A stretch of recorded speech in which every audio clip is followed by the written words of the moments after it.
안녕하세요. 주식의 소리의 애솔입니다. 네, 내일부터 청약이 시작되는 퓨릿, 기업 내용부터 수요 예측 결과까지 한 번에 정리해 보도록 하겠습니다. 자, 퓨릿은 국내 최고 수준의 고순도 합성 기술을 보유하고 있는 IT 소재 기업이다 라고 설명이 되고 있어요. 다양한 케미컬, 화학 소재를 제조할 수 있는 합성, 정제, 재생에 관한 전문 기술과 노하우를 보유하고 있고요. 제조한 소재는 반도체나 디스플레이 그리고 2차 전지 같은 첨단 IT 산업에 적용이 될 수가 있다고 합니다. 현재 회사가 주로 매출을 내고 있는 분야는 반도체 제조 공정에 쓰이는 소재 쪽이라고 할 수가 있는데요. 반도체 노광, 포토 공정에서 사용이 되는 신너의 원재료를 공급을 합니다. 여기서 간단하게 노광 공정에 대해서 설명을 드려야 제대로 이해하실 수가 있을 것 같아요. 자, 포토 공정은 반도체 웨이퍼 위에다가 회로를 새겨 넣는 과정을 얘기하는데요. 우선 웨이퍼 표면에 감광액이라는 것을 골고루 바릅니다. 이 감광액은 빛에 노출이 되면 화학적인 성질이 변하는 액체라고 할 수 있어요. 그래서 감광액이 발린 웨이퍼 위에다가 설계된 전자회로 패턴이 그려진 포토 마스크를 대고 빛을 쪼이게 되면요. 발라놓은 감광액이 빛에 닿은 부분과 그렇지 않은 영역으로 구분이 되겠죠. 빛에 노출이 되면 성질이 변한다고 했으니까요.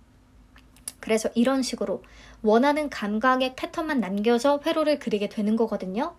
그럼 이 과정에서 신너는 언제 필요하느냐? 감광액을 코팅하기 전에 코팅 향상을 위해서 한번 투입이 되고, 또 감광액이 도포된 이후에는 두껍게 코팅된 감광액을 평평하게 제거하기 위해서 한 번 더 투입이 됩니다. 여기서 신너가 감광액의 잔여물과 불순물을 제거하는 역할을 해주기 때문에 메모리나 비메모리 가리지 않고 반도체 생산 수율을 높이는 데 결정적인 영향을 미치는 중요한 소재라고 할 수가 있겠습니다. 자, 보시면요. 퓨릿이 제조하고 있는 신너의 원료가 이렇게나 다양해요. PGMEA, EEP, EL 이렇게 쓰여 있는데, 이게 무엇의 약자인지 어떤 성분인지 이런 것까지 우리가 알 필요는 없겠고요. 이런 것들이 반도체 포토 공정에서 신너의 원재료로 쓰인다라는 것인데, 여기서 짚고 가야 되는 게 두 개 있어요. 반도체급 EEP와 반도체급 EL. 기존에는 일반 EEP나 일반 EL 같은 저순도의 소재를 수입한 뒤에 이거를 고순도로 정제를 시켜서 반도체급 EEP나 반도체급 EL을 생산을 했다고 해요. 그러니까 합성된 저순도의 원료를 수입을 해서 고순도로 정제를 해서 이제 썼다는 거죠. 근데 이제 회사의 노하우가 축적이 되면서 기초 원재료를 직접 합성을 해서 제품을 생산하는 데 성공을 했대요. 그래서 반도체급 EEP와 반도체급 EL을 합성과 정제를 동시에 진행하는 식으로 해서 국산화하는 데 성공을 했고, 퓨릿이 이 반도체용 고순도 EL을 합성하고 양산할 수 있는 국내 유일 업체라는 설명입니다. 요게 아무래도 회사의 경쟁력인 거겠죠. 특히나 이 반도체용 EL은요, EUV, 극자외선 선단 공정에 사용이 된다고 하니까 앞으로 향후에 수요가 더 늘어날 수 있는 소재다라고 보시면 되겠습니다. 네, 이런 고순도 합성 기술을 축적한 덕분에요. 삼성전자, SK하이닉스, 인텔 같은 글로벌 반도체 밸류체인에 편입이 돼서 안정적인 거래 관계를 이어오고 있다고 하고요. 작년부터는요. 반도체용 EL을 세계 최대 화학기업인 듀폰에 감광액 원료로 납품을 하기 시작했다고 합니다. 그러니까 신너용 소재로도 반도체용 EL이 쓰이지만 감광액의 원료로도 쓰일 수가 있나 봐요. 그래서 제품의 다각화 그리고 고객사 확대 측면에서 긍정적인 부분이라고 볼 수가 있겠습니다. 아무튼 중요한 건 반도체가 미세화되고 고단화되고 있기 때문에 이 전공정, 웨이퍼 위에 회로를 새기게 되는 공정이 반복되는 횟수가 증가할 수밖에 없다는 거고요. 그러면 당연히 전공정에서 필요한 반도체용 케미컬들, 화학 소재의 수요도 동반해서 증가할 수 있다는 부분. 그래서 지금 당장엔 반도체 경기가 좋지는 않지만 장기로 본다면 성장성은 충분히 있는 기업이라고는 생각을 했어요. 그리고 성장 모멘텀을 더 강화하기 위해서 추진하고 있는 신사업이 있는데요. 먼저 2차 전지 쪽에서는 전해액 첨가제와 양극재 바인더용 유기용매의 국산화를 추진 중이라고 합니다. 전해액 공정에서 사용되는 제품은 고품질의 순도와 낮은 수분 함량이 요구가 되는데 이 퓨렛의 합성 기술력을 통해서 충분히 생산이 가능할 것이다 라고 회사 측은 얘기를 하고 있어요.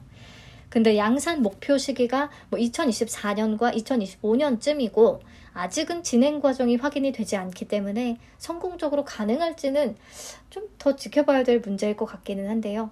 회사도 욕심을 내고 싶어서 2차 전지 쪽을 이번 IPO 때 강조를 한 것 같습니다. 그리고 두 번째, 리사이클링 사업. 이건 현재도 이미 진행이 되고 있기는 해요. IT 소자업체로부터 반도체 공정에 쓰이고 남은 폐액을 회수한 다음에 정제를 해서 다시 신액 수준의 품질로 재생산해서 공급을 하고 있다고 하거든요. 근데 이제 여기다가 플러스 양극재 코팅에 첨가하는 유기용매인 NMP 폐액을 다시 또 정제해서 쓸 수 있도록 하는 그런 신규 사업을 계획하고 있다고 해요. 25년 양산이 목표라고 하고요. 현재 이 NMP를 전량 수입에 의존하고 있기 때문에 정제를 통한 국산화에 성공을 할 수가 있다면 굉장히 높은 수요가 예상이 되긴 합니다. 잘 됐으면 좋겠네요. 자, 실적을 보면 20년부터 22년까지 매출액 성장률 41.1%를 기록하면서 높은 성장세를 보여주고 있고요. 영업이익률 또한 동반 개선되는 모습이라 실적이 좀 뒷받침되는 기업이라고 할 수는 있겠습니다. 자, 정리를 하면 반도체 노광 공정에서 사용되는 신너의 원재료를 주로 공급하는 회사고요. 합성 기술을 내재화시키면서 반도체급 EEP와 EL의 국산화에 성공을 한 기업입니다. 이런 기술력을 기반으로 삼성전자와 SK하이닉스, 인텔, 듀폰 같은 글로벌 회사들을 고객사로 두고 있었고요. 또 2차 전지 관련 사업을 신사업으로 준비하고 있기 때문에 2차 전지 쪽으로도 엮일 수가 있겠습니다. 실적은 좋은 편이었죠. 그래서 종합적으로 사실 기업 내용은 괜찮다고 생각을 하거든요. 근데 공모 구조상 가볍지는 않고 또 구주 매출이 존재하고 그리고 공모가를 산정을 할 때 EV, EBITDA와 PER을 모두 적용을 했는데 전고체 테마주로 올해 급등을 보였던 레이크 머티리얼즈라는 회사를 포함한 것에 대해서 좀 이견이 존재할 수도 있겠다라는 얘기를 했었어요. 그렇기 때문에 수요 예측에서 기관들의 평가를 좀 참고해야 될 것 같다라고 했습니다. 그럼 기관들은 과연 어떻게 평가했는지 지금부터 수요 예측 결과 함께 보시죠. 경쟁률은 533.08대 1을 기록합니다. 1901개의 기관이 참여했어요. 비교해서 보시면 참여 건수로는 두산로보틱스, 밀리의서재 다음으로 높습니다. 근데 경쟁률은 비교적 낮기는 하죠. 자, 근데 보시면요. 공모 규모가 다른 친구들에 비해서 조금 크기 때문에 경쟁률이 좀 낮을 수밖에 없다고 보고요. 총 참여 금액이 17.7조 원, 기관당 평균 참여 금액은 약 93억 원. 그렇다면 최근에 진행됐던 다른 공모주 대비해서 나쁜 결과라고 볼 수가 없겠습니다. 참여도는 꽤 높았다고 보는 게 맞겠고요. 넘어가서 신청가격 분포표를 보시면 공모가 밴드는 8,800원에서 1,700원을 제시했거든요. 상단인 1,700원 이상을 써낸 비율이 가격 미제시를 포함해서 99.6%나 됐습니다. 특히나 13,000원 이상을 써낸 비율도 굉장히 높았어요. 건수 기준 63.9%, 수량 기준으로 56.3%, 과반을 넘겼습니다. 하지만 더 욕심을 내지 않았고 다행히 공모가는 상단인 1,700원에 확정이 됐고요. 의무보유 확약 비율은 건수 기준 11.89%, 수량 기준 8.62%를 기록했거든요. 참여한 기관들이 많은 수량을 신청하지는 않아서 수량 기준의 수치가 조금 더 낮은 걸로 보이기는 해요. 아무튼 퓨렛이 규모가 작지가 않기 때문에 확약이 좀 많이 잡혔으면 좋겠다라는 생각을 했었는데 아쉬운 수준이기는 합니다. 비교해서 보시면 한눈에 들어오죠. 레뷰 코퍼, 한싹, IMT, 두산 로보틱스에 비해서는 좀 낮고 밀리의 서재보다는 조금 높습니다. 밀리의 서재가 최종적으로 확약이 많이 올라갔었잖아요. 퓨릿도 좀 그래주기를 바라봅니다. 네, 그러면 공모 개요 다시 한번 체크하고 가시죠. 공모가가 1,700원에 확정이 되면서 공모 금액은 약 433억 원, 시가총액은 약 1,794억 원의 규모로 상장을 추진합니다. 청약은 내일부터 6일까지 진행이 될 텐데 주말이 낀 데다가 또 한글날 공휴일까지 겹치는 바람에 환불까지 5일이나 걸린다는 거. 이게 큰 걸림돌이 되겠습니다. 상장은 10월 18일로 예정이 되어 있습니다. 미래에셋증권의 단독 주관이고요. 자, 신주모집 69.78%와 구주 매출 30.22%로 진행이 되는데 구주 매출의 비중이 꽤 높고요. 최대 주주이자 모기업인 한국 알코올 산업이 구주 매출의 주체라는 부분, 네, 아쉽기는 하죠. 구주 매출 대금의 20%는 한국 알코올 산업 주주 대상으로 배당을 실시할 계획이라고 하는데 이게 뭐 퓨릿 주주들한테 주어지는 주주 환원 정책은 아니니까요. 그래도 구주 매출의 존재가 크게 부정적인 영향을 준 것 같진 않습니다. 기관 참여도를 보면. 자, 넘어가서 상장일에 유통 가능한 물량 보시면 그래도 다행히 한국 알코올 산업이 보유하고 있는 나머지 지분은 2년 동안 보호 예수로 묶이고요. 또 다른 최대 주주나 기타 기존 주주의 확약 기간도 1년 6개월로 좀 긴 편이긴 합니다. 유통 가능 물량은 기타 기존 주주가 6.8%, 공모 주주가 24.67% 존재하는데요. 이 기타 기존 주주는 대부분 소액 주주들로 파악이 되고요. 그들의 투자 단가를 정확하게 알 수는 없지만 그동안 유상증자 발행가액도 공모값 대비해서는 매우 낮은 편이기 때문에 기존 주주들의 보유 단가도 공모가에 비해서는 한참 낮지 않을까라고 추정을 해봅니다. 그 밖에 추가로 미행사 주식 매수 선택권이 존재하긴 하는데요. 상장일로부터 1년 동안은 행사가 불가능하다고 하니까 넘어가셔도 될 것 같아요. 자, 여기까지 보고 우선 공모가가 상단에 확정이 됐기 때문에 밸류에이션 비교를 다시 해보겠습니다. 보시면 퓨릿의 공모가 기준의 PER은 14.70배거든요. 그러면 레이크 머티리얼즈에 비해서 낮긴 하지만 그 밖에 다른 피어 그룹에 비해서는 매력이 분명히 떨어집니다. 그래서 이게 사실 매력적인 공모가인지는 잘 모르겠기는 해요. 저는 개인적으로.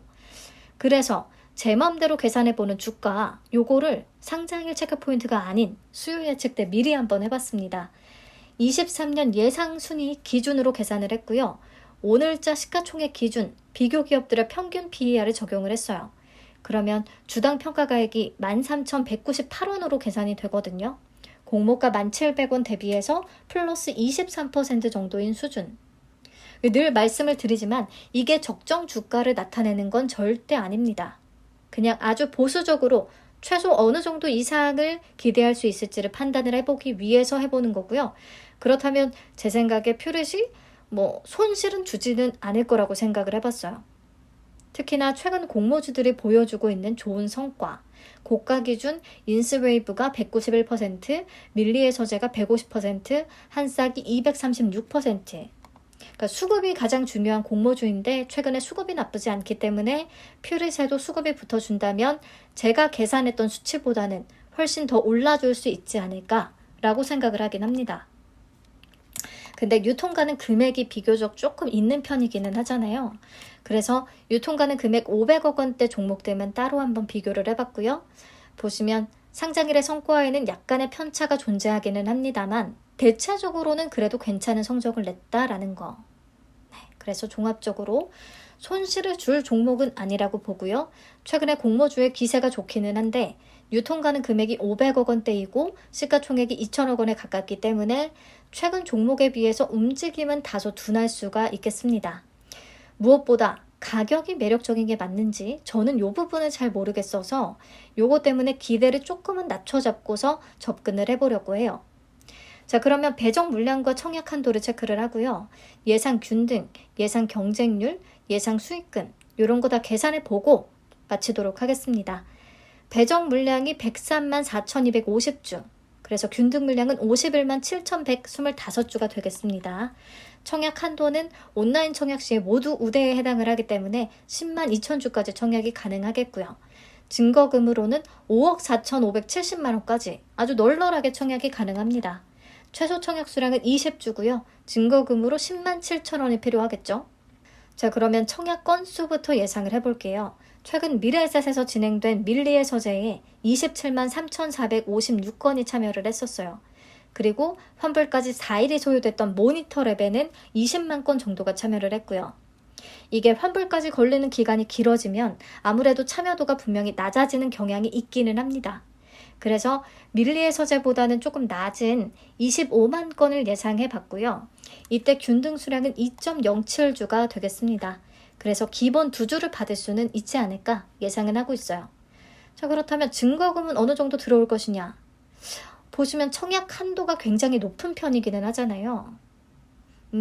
밀리의 서재는 자금이 분산됐기 때문에 2조 원에 못 미쳤다고 보고요. 모니터랩이 4.37조, 트루엔에는 5.56조 원 정도가 유입이 됐었네요. 지금 퓨릿의 청약 건수를 이 친구들보다 조금 더 높게 잡고 있고 또 청약 한도도 어쨌든 더 높기 때문에 증거금은 5조 원 정도를 예상을 해봤습니다. 그러면 비례 경쟁률은 1807대 1 정도로 계산이 되겠고요. 비례 한 주를 안정적으로 받기 위해서는 증거금 963만 원이 필요하겠습니다. 근데 예상일 뿐 실제와 차이가 클 수 있기 때문에 청약 당일에 다시 봐드리도록 할게요. 우선 제 예상 경쟁률 기준 약 1억 원을 가지고 비례까지 참여했다고 가정을 하고 수익금을 계산해 보도록 합시다. 그래야 5일치 이자를 과연 이길 수 있을 것인지 감을 잡아볼 수가 있기 때문이죠.